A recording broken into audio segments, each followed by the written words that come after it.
Bagong-bagong balita.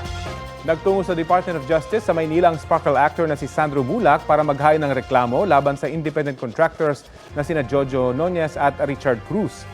Detalye tayo sa inyo sa ulat on the spot ni John Consulta. John?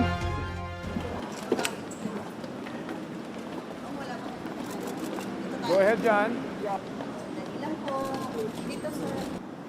Dati formal na nag-ain na reklamong rape through sexual assault ang NBI Public Corruption Division at ang aktor na si Sandro Mulak sa opisina ng Department of Justice sa Maynila.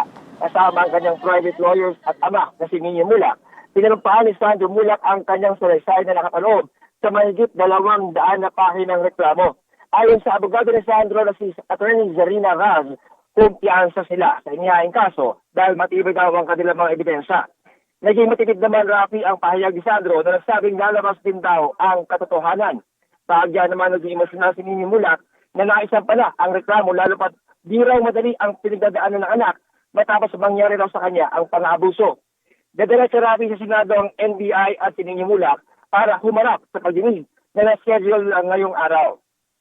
Sa mismo pagdinig din ng Senado noong isang linggo, Rafi, tinanggi ng independent contractors ng GMA Network na Jojo Nunez at Richard Cruz ang mga aligasyon ng aktor. Yan muna ang latest mula sa Department of Justice. Balik sa Rafi. Maraming salamat, John Consulta. Kapuso, alamin ang maiinit na balita. Bisitahin at mag-subscribe sa GMA Integrated News sa YouTube. Sa mga kapuso abroad, samahan nyo kami sa GMA Pinoy TV at sa www.gmanews.tv.